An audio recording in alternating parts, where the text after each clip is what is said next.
Hi, I'm Tommy Mester from data36.com, and in this video I will show you how to use Jupyter Notebook. Jupyter is one of the most popular tools if you want to work with Python.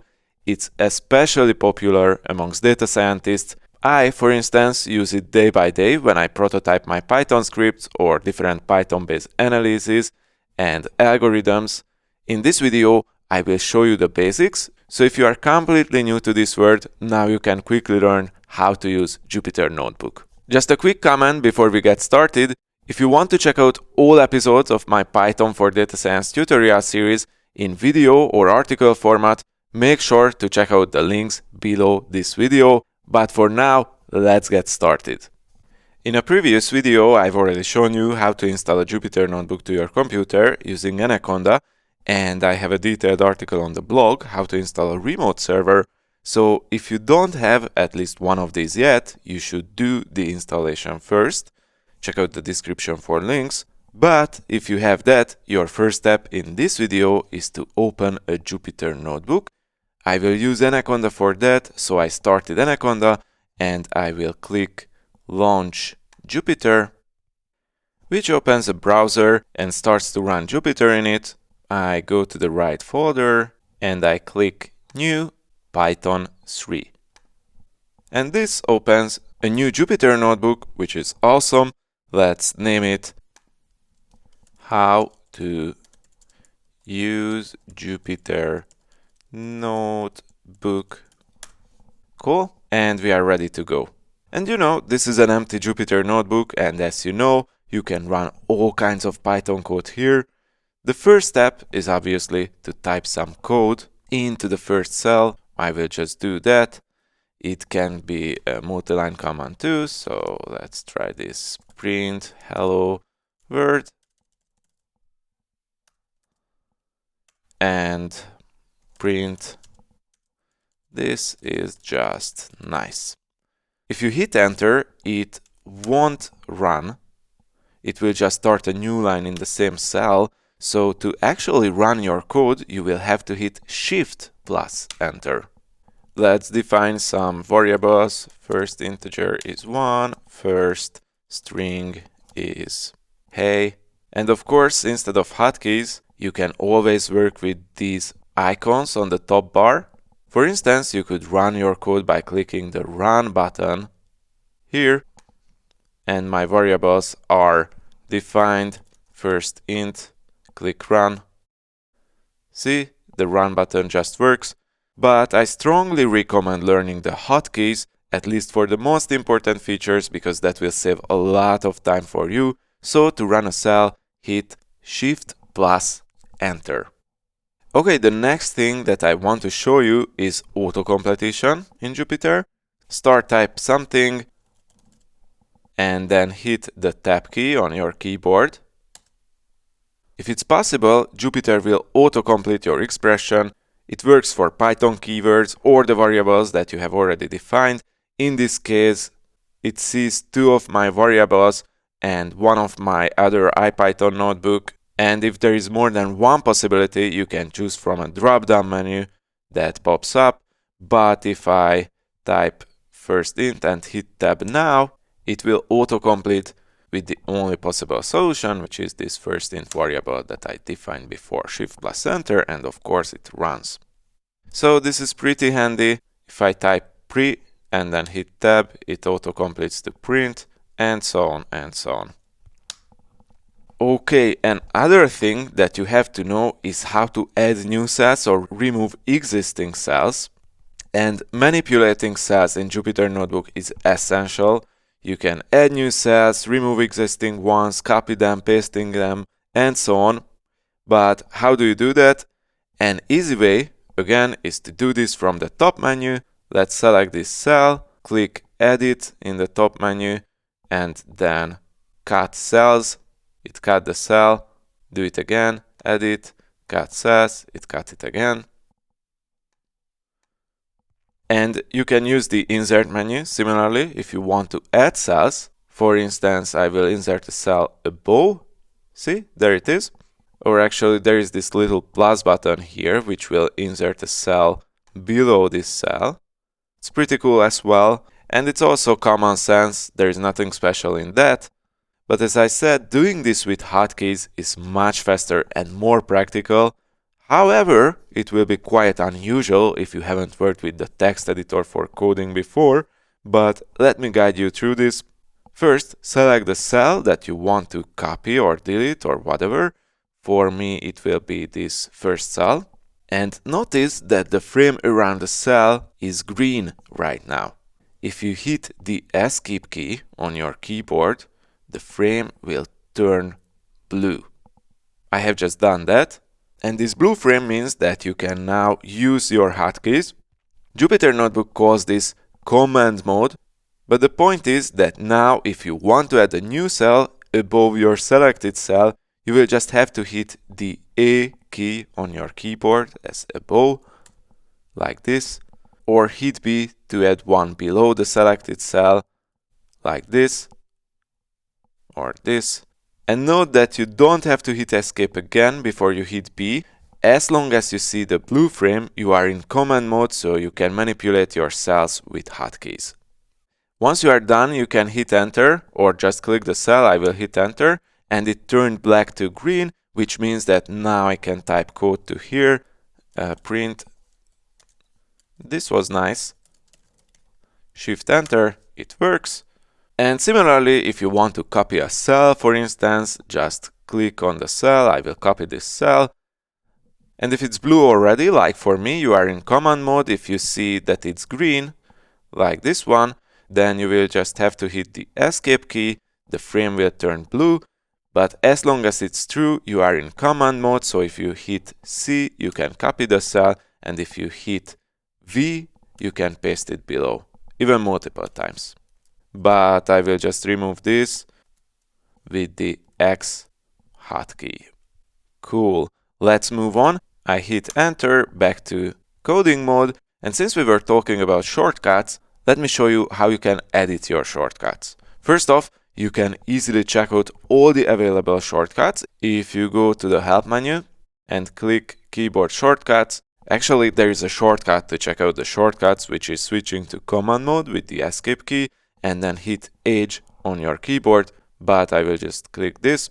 You can scroll through and see all the available hotkeys.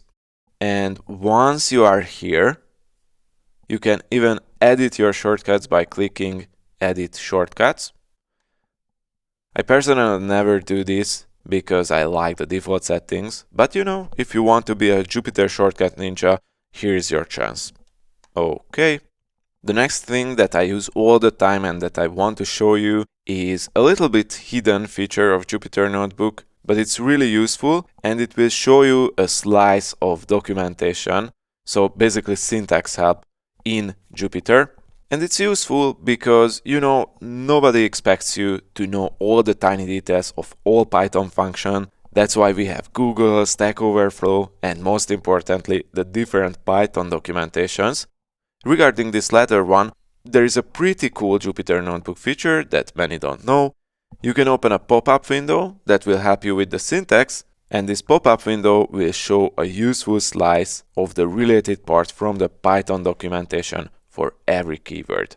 The hotkey for that is Shift plus Tab. So I click this print function, I hit Shift plus Tab.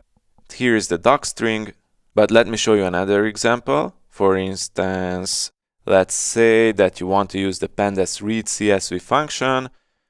First I import pandas as PD for that. And then in another cell, I type pd.read CSV. But let's say you can't remember the exact syntax for all the different parameters. No problem, just hit Shift plus Tab. And this opens the signature. Clicking this little arrow will make this a little bit bigger. And then this little useful pop-up will show you all the information you need. It's sort of a mini documentation. Very, very, very, very handy. It also shows the docstring. But in this case, this little signature with all the different parameters is much more useful. Anyways, let's move on and let me talk about Markdown cells and commenting. because when you write complex code, commenting is key. In a Jupyter Notebook, you can comment with the usual hash symbol in the cell itself, something like this. This is a test cell, and of course, the comment won't run.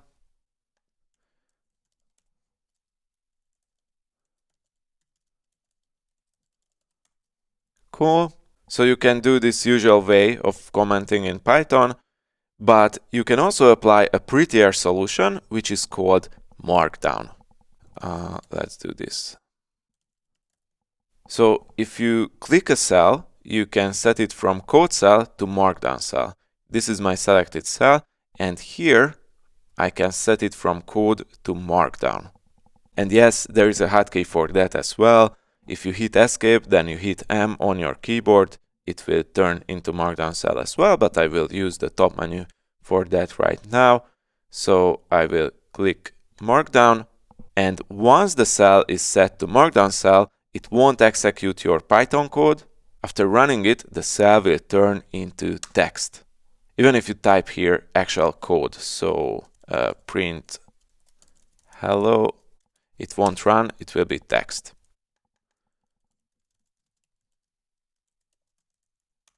As it's visually separated from your code cells, it's a bit nicer and more structured way of commenting, at least in my opinion, but the strong point of Markdown cells is formatting. For instance, you can turn your text into heading if you go back and place a hash character at the beginning of the line, like this. And if you add more hashes, you can set the size of the heading like this. But using only this one feature of Markdown will turn your Jupyter Notebook from an infinite code flow to a nicely formatted, easily readable, well-structured document, and that's what you want. Let's add one more. I used a hotkey for this one, sorry, it's in my hands already. So see, you can label the different parts of your work here in the Jupyter Notebook. And of course, you can go deeper and you can format your comments with Markdown in so many ways, like italic characters, bold characters, even lists, and so on. I added the link for the original documentation to the description, but really, if you use heading only, you will already have nicer than average Jupyter Notebooks. Okay, so the last thing that I want to show you here is how do you shut down your Jupyter Notebook properly. Because many don't know how to do this or just forget it, and you don't want to be like that.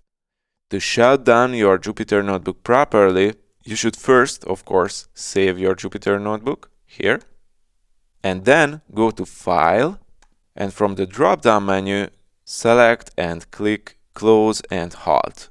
This won't just close the window, it will also shut down this notebook's kernel, and this is important because if you just close the window, your Jupyter Notebook will actually still run in the background. Let me just show that to you. I won't click Close and Halt now.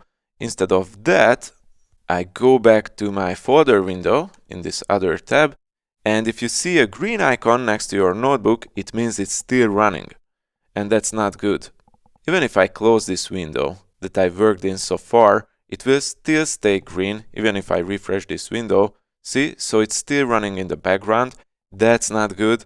The rule of thumb is that you always want to shut down your Jupyter Notebook when you finish working, otherwise some unexpected bad things could happen, believe me. So I will open this notebook, I go to File, and I click Close and Halt. Boom, and now the icon is gray, which means that we indeed shut down this notebook.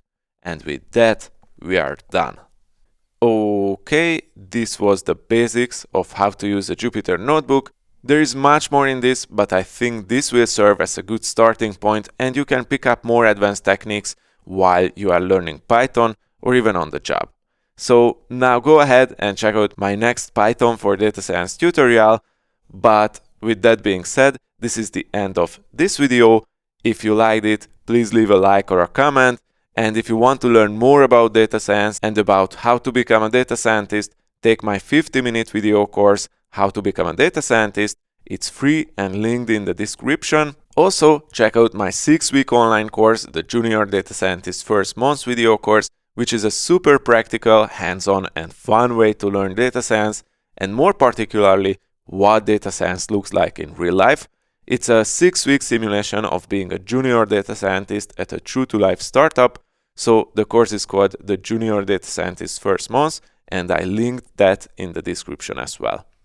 Anyways, thanks for watching. I'm Tomi Mester from data36.com. Until next time.